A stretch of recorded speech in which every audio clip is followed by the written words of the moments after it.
इर्द गिर्द के लोगों में देखो कि कोई इंसान जिंदा तो नहीं बच गया। कौम के लातात सिपाहियों में से एक बोलेगा। जब वो खूनखार लोग एक भी जिंदा इंसान को ना ढूंढ पाएंगे तो इनमें से एक कहेगा कि आज हमने इंसानों को कत्ल कर दिया है और अब इस जमीन के मालिक हम हैं। चलो आओ अब आसमान वालों को भी हलाक कर दें। ये कहकर ये तमाम लोग अपने तीरों और नेज़ों को आसमान की तरफ फेंकेंगे। अल्लाह ताला के हुक्म से ये तमाम तीर और नेज़े खून आलूद होकर वापस जमीन पर आ गिरेंगे। जब ये फौज अपने तीरों और नेज़ों पर लगे खून को देखेगी तो कहेगी कि हमने पहले जमीन पर मौजूद तमाम इंसानों को हलाक करके जमीन की बादशाही अपनी बना ली। अब हमने आसमान पर रहने वालों को भी हलाक कर दिया है, सो अब ये आसमान भी हमारा है। नबी करीम सल्लल्लाहु अलैहि वसल्लम की एक सही हदीस का मफहूम। अस्सलामु अलैकुम दोस्तों, स्टूडियो वन की एक और मुनफरिद इल्मी और मालूमाती वीडियो में आप सबको खुशामदीद। दोस्तों, हमारी आज की वीडियो दुनिया की सबसे पुरस्कार कौम याजूज माजूज के बारे में है। इस कौम का खुरूज कुर्ब क़यामत की चंद बड़ी निशानियों में से एक है। कुरान मजीद में सूरह अंबिया और सूरह कहफ में इस खूनखार कौम का जिक्र किया गया है। अहादीस मुबारका में नबी करीम सल्लल्लाहु अलैहि वसल्लम ने कुर्ब क़यामत की 10 बड़ी निशानियां बताई हैं। इनमें से एक याजूज माजूज का ज़मीन पर फैल जाना है। दोस्तों, इस वीडियो में हम आपको याजूज माजूज की कौम से मुतल्लिक कई नई और मुफीद मालूमात फराहम करेंगे जो यकीनन आपने पहले ना सुनी होंगी। वीडियो में आगे बढ़ने से पहले हम आप सब दोस्तों से गुजारिश करते हैं कि जिन दोस्तों ने अभी तक हमारे चैनल को सब्सक्राइब नहीं किया वो जरूर सब्सक्राइब कर लें। दोस्तों, सबसे पहली बात तो ये है कि याजूज माजूज की कौम इंसानों पर मुश्तमिल है। बुनियादी तौर पर याजूज एक कबीले का नाम है और माजूज दूसरे कबीले का, और इन दोनों कबीलों के अफराद इंसान हैं। आमतौर पर यह तासुर पाया जाता है कि याजूज माजूज कोई अजीबो गरीब किस्म की मखलूक होगी जिसकी मुशाबहत किसी जिन या दरिंदे जैसी होगी। ये बात आलिम इस्लाम के मंजे हुए उलमा के नज़दीक दुरुस्त नहीं है। तमाम बड़े उलमा इस बात पर मुत्तफिक हैं कि याजूज माजूज इंसान हैं मगर हद दर्जे के वहशी हैं। बाइबल में इस कौम को गोग एंड मैगोग का नाम दिया गया है। इब्रानी ज़बान में इस कौम को गोग यू मैगोग कहा जाता है। याजूज माजूज जैसा कि हम जानते हैं अरबी ज़बान के अल्फाज हैं। याजूज माजूज का लफ्ज़ अरबी ज़ुबान के 2 अल्फाज उजाज और अल-अज से निकला है। उजाज के मानी हैं खुश्क और सख्त, जबकि अल-अज के मानी हैं जब कोई दुश्मन आप पर बेहद तेजी के साथ हमला कर दे और आपको संभलने का मौका ही न मिले। इन अल्फाज के मानों पर गौर किया जाए तो हमें ये बात मालूम होती है कि याजूज माजूज तबीयत के एतबार से एक बेहद खुश्क, सफाक और सख्त मिजाज कौम होगी, और जब ये लोग इंसानों की बस्तियों पर हमला करेंगे तो इनकी तादाद और ताकत के आगे कोई इंसान न खड़ा हो पाएगा। सबसे पहले हम बात करेंगे याजूज माजूज की तख्लीक पर। एक ज़माने तक मुसलमानों में ये बात आम थी कि एक मर्तबा हज़रत आदम अलैहिस्सलाम सोए हुए थे तो इन्हें ख्वाब में एहतलाम हो गया और मनी का एक कतरा ज़मीन पर मौजूद मिट्टी पर जा गिरा। इस मिट्टी से अल्लाह ताला ने याजूज माजूज की कौम को तख्लीक कर दिया। दोस्तों, ये एक बेबुनियाद और मन घड़त रिवायत है। इसका हकीकत से दूर दूर तक कोई ताल्लुक नहीं। याजूज माजूज की कौम हजरत नूह अलैहिस्सलाम के तीसरे बेटे हजरत याफिस अलैहिस्सलाम से पैदा हुई है। हजरत याफिस अलैहिस्सलाम तूफान नूह के बाद शुमाल की जानिब कूच कर गए थे और इनसे आगे पैदा होने वाली नस्ल भी इन्हीं इलाकों में परवान चढ़ी। रूस, चाइना, स्वीडन, नॉर्वे और यूरोप के चंद और ममालिक के बाशिंदे हजरत याफिस अलैहिस्सलाम की औलाद में से हैं। स्वीडन और नॉर्वे के पुराने बासी एक इंतहाई वहशी कौम हुआ करती थी जिसे आज के लोग वाइकिंग्स के नाम से जानते हैं। इस कौम के अंदर याजूज माजूज की झलक पाई जाती है। वाइकिंग्स भी कत्लो गारत और फितना और फसाद फैलाने में अपनी मिसाल आप थे, लेकिन क्या वो याजूज माजूज या इनकी कोई शाख थे या नहीं, इसका फैसला करना एक मुश्किल अमर है। दोस्तों, क्या आपके ख्याल में वाइकिंग्स का याजूज माजूज से कोई ताल्लुक हो सकता है, हाँ या नहीं? अपना जवाब हमें कमेंट सेक्शन में जरूर बताएं। कुछ रिवायात में ये बात भी दर्ज है कि याजूज माजूज के कुल 22 कबाइल हैं। इन 22 कबीलों में से 21 कबीले कत्लो गारत और जमीन पर फितना और फसाद फैलाते थे, और यही 21 कबीले हजरत जुल्करनैन की बनाई हुई दीवार के पीछे कैद हैं। एक कबीला पुरअमन था, चुनाचे वो इन जगहों पर फैल गया जिनका नाम हम आपको पहले बता चुके हैं। कुछ उलमा के नज़दीक याजूज माजूज तुर्कों की एक पोशीदा नस्ल है, जबकि कुछ के नज़दीक सिर्फ मंगोल और तातारी ही याजूज माजूज हैं। एक लंबे अरसे तक मुसलमान सिकंदर आज़म को जुल्करनैन समझते रहे। इसकी वजह सिकंदर आज़म की बेशुमार फतूहात थी, लेकिन फिर मसला ये भी था कि सिकंदर आज़म का ज़ाती किरदार ऐसा बिल्कुल ना था कि अल्लाह ताला कुरान मजीद में इसकी तारीफ करता। फिर सिकंदर आज़म के ही दौर में ईरान में जुल्करनैन का मकबरा दरियाफ्त हुआ। इसके बाद जुल्करनैन के बारे में मजीद मालूमात मुसलमानों तक पहुंची और ये बात हतमी शक्ल इख्तियार कर गई कि कुरान मजीद में अल्लाह ताला ने जिस अजीम शान और खुदा खौफी रखने वाले बादशाह का जिक्र किया है वो सिकंदर आज़म नहीं बल्कि इससे भी बड़े फातेह जुल्करनैन हैं, जिन्हें अंग्रेजी जुबान में साइरस द ग्रेट कहा जाता है। कुरान मजीद में ये बात दर्ज है कि जुल्करनैन ने शुमाल की जानिब एक जंगी मुहिम की। इस मुहिम से पहले वो 2 बड़ी मुहिमात मुकम्मल कर चुके थे और दोनों में अल्लाह रब्बुल इज़्ज़त ने इन्हें बेशुमार कामयाबियां अता फरमाई थी। शुमाली मुहिम में जुल्करनैन एक ऐसी कौम के पास पहुंचे जो पहाड़ों में बसेरा किए हुए थी। ये कौम कोई जुबान तक न जानती थी, तहजीब व तमद्दुन से इनका कोई लेना देना न था। जैसे तैसे करके इस कौम ने जुल्करनैन से फरियाद की कि इन पहाड़ों की दूसरी तरफ से याजूज माजूज की वहशी कौम इन पर हमला करती है और इन्हें बेहद जानी और माली नुकसान पहुंचाती है। इन्हें इस कौम के खिलाफ जुल्करनैन की मदद चाहिए और इस मदद के ओज़ वो कौम जुल्करनैन को कोई भी लगान या टैक्स तक देने को तैयार थी। जुल्करनैन ने इस कौम को जवाब दिया कि मुझे तुम्हारे टैक्स की कोई जरूरत नहीं, मेरे पास अल्लाह का दिया बहुत कुछ है, तुम लोग बस मुझे जिस्मानी ताकत मुहैया करो। मैं एक दीवार बनाता हूँ इन दोनों पहाड़ों के दरमियान ताकि वो कौम इन पहाड़ों में कैद हो जाए और तब तक ना बाहर निकल सके जब तक कि अल्लाह का हुक्म नहीं आता। इस कौम और जुल्करनैन की फौज ने पहले दोनों पहाड़ों के बीच जमीन खोदकर बुनियाद डाली। इसके बाद एक बेहद ऊंची पत्थरों की बनी दीवार तामीर की गई जिसकी बुलंदी दोनों पहाड़ों के बराबर थी। इसके बाद इस दीवार पर लोहे की चादरें डाली गईं और इन्हें आग से खूब धोंका गया। जब ये दीवार गरमाइश से सुर्ख हो गई तो इस पर पिघला हुआ तांबा डाल दिया गया। ये दीवार इतनी मोटी और ऊंची है कि याजूज माजूज इस पर चढ़ नहीं सकते और ना ही इसे आज तक गिरा पाए हैं।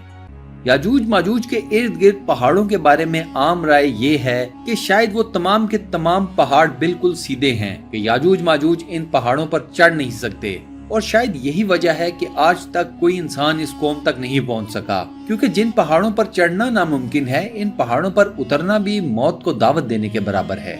दोस्तों, आपके ख्याल में क्या सीधे पहाड़ों से मुतल्लिक ये बात सही हो सकती है, हाँ या नहीं? अपना जवाब हमें कमेंट सेक्शन में जरूर बताएं। अब हम आते हैं इस सवाल की तरफ कि जुल्करनैन की बनाई हुई दीवार जिसके पीछे याजूज माजूज कैद हैं, वो दीवार आखिर है कहाँ?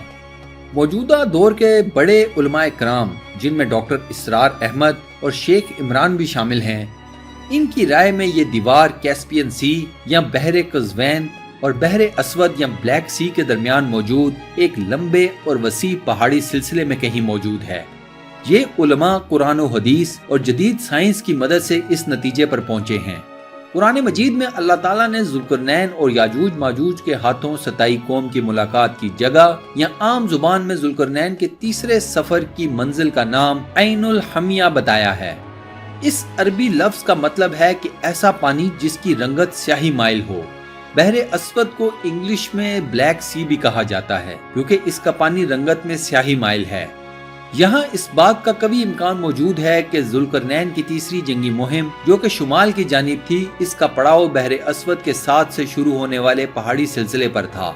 ये पहाड़ी सिलसिला बहरे अस्वद के साहिल से शुरू होता है और कैस्पियन सी के साहिल पर जाकर खत्म होता है। इस पहाड़ी सिलसिले का नाम द कैकसस माउंटेन है। दिलचस्प बात यह है कि इस पहाड़ी सिलसिले में कई जगहों पर बड़े बड़े पहाड़ एक दूसरे के बिल्कुल आमने सामने मौजूद हैं और इस पहाड़ी सिलसिले में बेशुमार छोटे बड़े दर्रे भी मौजूद हैं। कुरान मजीद और हदीस मुबारका की रोशनी में देखा जाए तो इस बात के कभी इम्कानात मौजूद हैं कि याजूज माजूज को कैद की हुई दीवार इसी पहाड़ी सिलसिले में कहीं मौजूद है। कुछ उलमा के नजदीक ऐनुल हमिया का एक मतलब ये भी है गर्म उबलता हुआ पानी या वो पानी के जिसमें से धुआं उठ रहा हो। اب ان علماء کے نزدیک اگر سیاہ رنگت والا پانی اور باقی دو معنی کو جمع کیا جائے تو یہ لاوے سے متعلق بھی اشارہ ہو سکتا ہے۔ آتش فشاں سے نکلنے والا لاوا سیاہ رنگت اور بے حد گرم ہوتا ہے۔ ان علماء کے نزدیک ذوالقرنین کی بنائی ہوئی دیوار کسی ایسی جگہ پر بھی ہو سکتی ہے کہ جہاں انسانی آبادی نہ ہونے کے برابر ہے۔ یہ جگہ بقول ان علماء کرام نارتھ پول پر بھی ہو سکتی ہے کہ جہاں کئی مقامات پر آتش فشاں موجود ہیں اور یہ آتش فشاں لاوا بھی اگلتے ہیں۔ قرآن مجید میں موجود لفظ عین الحمیہ کے ترجمے کے اعتبار سے دیکھا جائے تو اس رائے کو رد نہیں کیا جا سکتا۔ دوستو، آپ کے خیال میں کیا یاجوج ماجوج نارتھ پول پر کسی جگہ قید ہیں؟ ہاں یا نہیں؟ اپنا جواب ہمیں کمنٹ سیکشن میں ضرور بتائیں۔ احادیث مبارکہ سے ہمیں اس بات کا بھی واضح پتہ چلتا ہے کہ یاجوج ماجوج تعداد میں ان گنت ہوں گے اور شاید ان کی طاقت جس کے زور پر وہ دنیا میں قتل و غارت کا بازار گرم کر دیں گے وہ جسمانی کم اور تعداد کے اعتبار سے بے پناہ ہوگی۔ حدیث شریف میں ہے کہ ایک مسلمان جنت میں جائے گا تو 999 لوگ جہنم میں ڈالے جائیں گے اور یہ 999 لوگ یاجوج ماجوج کی قوم کے لوگ ہوں گے۔ آسان الفاظ میں جب یاجوج ماجوج دنیا پر چڑھائی کریں گے تو اس وقت ان کی آبادی مسلمانوں کی آبادی سے 999% زیادہ ہوگی۔ فرض کریں کہ اس وقت مسلمانوں کی تعداد 1000 ہے تو اس حساب سے اس وقت یاجوج ماجوج کی تعداد 9,99,000 ہوگی۔ یاجوج ماجوج اس قدر بڑی تعداد میں ہوں گے کہ دنیا کی کسی اور قوم نے اتنی بڑی تعداد نہ دیکھی ہوگی۔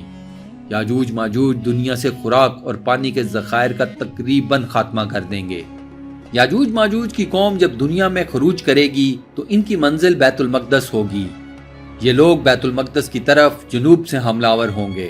بیت المقدس کے جنوب میں بحیرہ طبریہ ہے جس کا ذکر حدیث شریف میں آتا ہے کہ یاجوج ماجوج کا پہلا گروہ جب اس بحیرہ طبریہ پر پہنچے گا تو اس کا سارا پانی پی جائے گا اور بعد کے آنے والے یاجوج ماجوج کے گروہ ایک خشک بحیرہ طبریہ کو دیکھیں گے تو کہیں گے کہ یہاں کبھی پانی ہوا کرتا تھا۔ بحیرہ طبریہ 53 کلومیٹر پر پھیلی ہوئی صاف پانی کی ایک بہت بڑی جھیل ہے۔ یہ بحیرہ 21 کلومیٹر لمبی اور 13 کلومیٹر چوڑی ہے۔ اس بحیرہ کے حجم کو ذہن میں رکھیں اور آپ خود ہی اندازہ لگا لیں کہ یاجوج ماجوج کی تعداد کیا ہوگی کہ جس قوم کا صرف ایک گروہ اس پوری جھیل کا پانی پی کر اسے خشک کر دے گا۔ یاجوج ماجوج حضرت عیسیٰ علیہ السلام کے زمین پر دوبارہ آنے کے بعد نکلیں گے۔ حضرت عیسیٰ علیہ السلام تب تک دجال کو قتل کر چکے ہوں گے اور ان کے ساتھ مسلمانوں کی ایک جماعت بھی ہوگی۔ اللہ تعالیٰ حضرت عیسیٰ علیہ السلام کو وحی کریں گے کہ یاجوج ماجوج کو قید سے آزاد کر دیا گیا ہے۔ ذوالقرنین کی بنائی ہوئی دیوار اللہ کے حکم سے گر چکی ہے۔ دوستو، یہاں آپ کو ضمناً بتاتا چلوں کہ حدیث شریف میں ہے کہ نبی کریم صلی اللہ علیہ وآلہ وسلم کی حیات مبارکہ میں ہی یاجوج ماجوج نے ذوالقرنین کی تعمیر کردہ دیوار میں چھوٹا سا سوراخ کر لیا تھا۔ یاجوج ماجوج روز اس دیوار کو توڑتے ہیں مگر پھر اس سے پہلے کہ وہ دیوار کو پوری طرح توڑ دیں ان کا سردار کہتا ہے کہ آج کے لیے بس، باقی دیوار کل آ کر توڑیں گے۔ ان کے جانے کے بعد اللہ رب العزت اس دیوار کو پھر اپنی قدرت سے پہلے جیسا کر دیتے ہیں اور اگلے دن یاجوج ماجوج کی قوم دیوار توڑنے میں پھر لگ جاتی ہے۔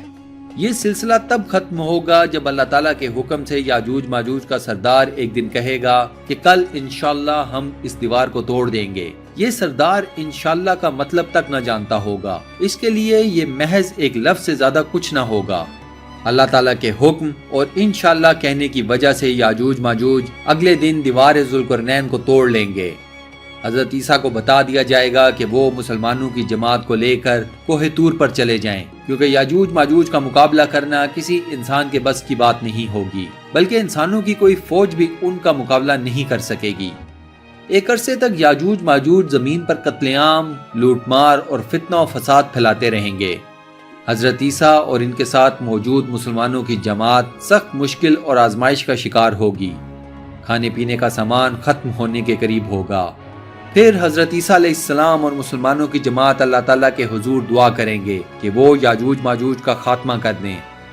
اللہ تعالیٰ یاجوج ماجوج کی گردنوں میں ایک کیڑا پیدا کریں گے جس سے یاجوج ماجوج کی ساری قوم ایک ساتھ ہلاک ہو جائے گی۔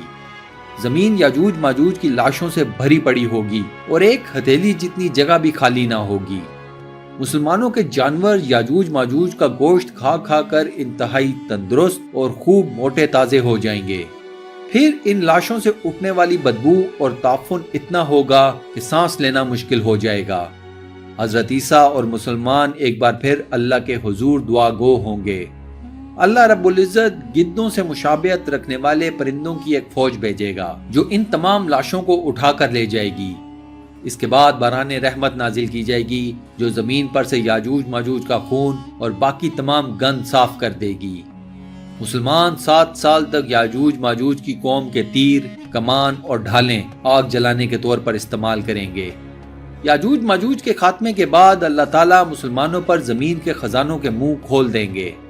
اس دور میں ایک انار سے ایک پوری جماعت اپنا پیٹ بھر لے گی اور اس انار کی چھال کو مسلمان سایہ لینے کی خاطر استعمال کریں گے۔ آخر میں اللہ تعالیٰ ایک خاص ہوا چلائیں گے جو اہل ایمان کی روحوں کو قبض کرے گی۔ اس کے بعد زمین پر صرف مشرک اور کفار رہ جائیں گے جو کہ کھلے عام زنا کرتے پھریں گے اور انہی لوگوں پر قیامت قائم کی جائے گی۔ اب یہاں یہ سوال پیدا ہوتا ہے کہ کیا یاجوج ماجوج کی طرف کوئی نبی یا رسول نہیں بھیجا گیا؟ اس کا جواب یہ ہے کہ اللہ تبارک و تعالیٰ نے کوئی ایسی بستی اور کوئی ایک قوم نہیں چھوڑی کہ جہاں کوئی نبی یا رسول مبعوث نہ کیا ہو۔ یاجوج ماجوج کی طرف بھی لازماً کوئی نبی یا رسول ضرور بھیجا گیا ہوگا، مگر قرآن و حدیث میں ہمیں اس قوم کے جو حالات بتائے گئے ہیں ان سے یہ نتیجہ نکالنا کوئی مشکل بات نہیں کہ اس قوم نے نبی یا رسول کو جھٹلا دیا ہوگا۔ یہ ایک وحشی اور انتہائی بد کردار قوم ہوگی۔ اس قوم کا کوئی اصول نہ ہوگا۔